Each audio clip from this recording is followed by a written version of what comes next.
Leighton. This is my mom, Janine. And we're going to be talking about our journey with food allergies in our family. So it started with me. And we didn't quite figure it out, though, until we had Emery. So today's video, we're just going to talk about some of the symptoms that we thought were odd and didn't quite understand why they were happening, the resources that we used to kind of uncover what was going on, and then we'll share some recipes on some later videos of some go-to meals for kids with allergies, so food allergies. So like I said, or like Leighton said, it started with her. Yeah. She was 12 months old, and we ended up in the emergency room. Because I was vomiting, and I couldn't keep water down.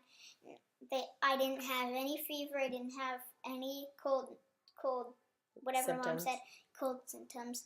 And I didn't have anything wrong with my body, and they didn't see anything. Yeah, they couldn't figure it out. So they gave her fluids, and then they gave her some anti-nausea medication and sent us on our way.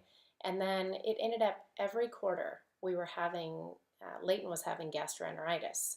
And so it was just projectile vomiting, again, to the point where she couldn't keep any fluids down, which I know the last thing they're supposed to drink is water.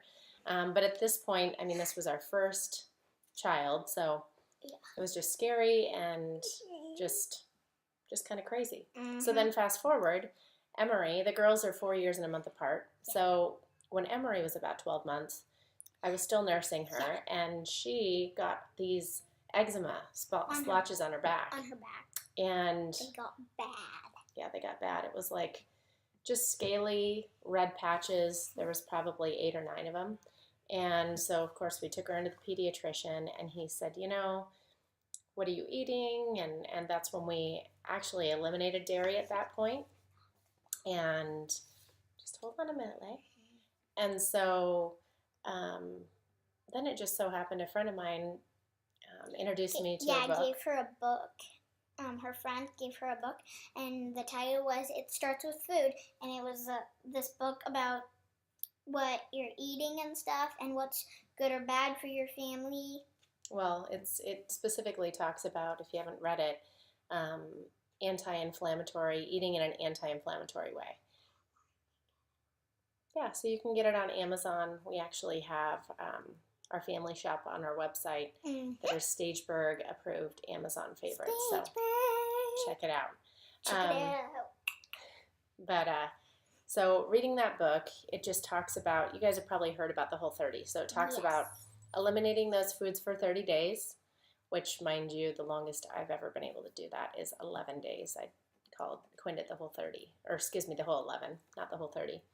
And then you slowly introduce those things back in one by one to see if anything is bothering you. So long story short, at that point, that's when I got the idea to maybe eliminate gluten from Leighton's diet. Gluten and dairy for Emery's side. Hold on, Leighton. To eliminate gluten from Leighton's side, which stopped the vomiting. All of a sudden, she wasn't having any more of those quarterly bouts of the vomiting. And then we had eliminated dairy for Emery.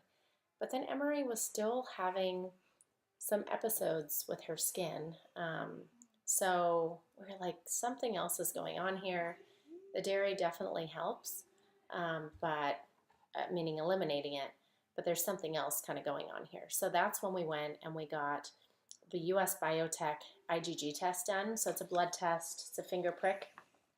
And there's like 5 boxes that they fill the blood in. And they look at the immune response outside of the body. Circles that they fill in. And this particular panel looked at dairy. It looked at meat and fowl. That included duck and chicken eggs. It looked at coffee. It looked at honey. It looked at some yeast and sugarcane, various fruits, fish, and vegetables, grains, legumes, and nuts. And so our findings were not necessarily, it wasn't a surprise to us that, like I mentioned, gluten, wheat, and dairy were present for both girls. What was surprising is that Emery Emery's expanded beyond those three. So Emery also reacted to soy, corn, garlic, and citrus. So what we ended up doing is eliminating those foods. And frankly, just with the two of them, we eliminated it for 7 days, all of it. Just eliminated it completely. And Emery, not only was she not having the bouts of eczema and the itching, because she was itching in her sleep, guys. Like, this was kind of crazy what it was turning into. And Leighton, although she wasn't having the vomiting episodes, she had what they call, like, the informal name of chicken skin on the backs of her arms, the backs of her torso, and the backs of her legs. And it really just felt like goosebumps. They were just there all the time. So 7 days of eliminating all wheat, gluten. The two are not the same, mind you. So there are naturally gluten-free foods, of course, and then there's like, say, wheat products that are gluten-free. So we didn't even incorporate those in. Rather, everything was naturally gluten-free for Leighton. And then we eliminated dairy, and her bumps went away 75% just in 7 days.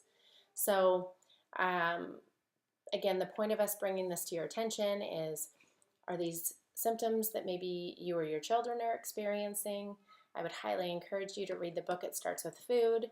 In addition to that, if you are experiencing some of those symptoms, that US Biotech IgG test is a really good starting point to figure out what you should eliminate, and then slowly introduce them back to see if it's really bothering them. And then the whole idea is that this hopefully is not forever. They used to think food allergies, like, this is it, this for life.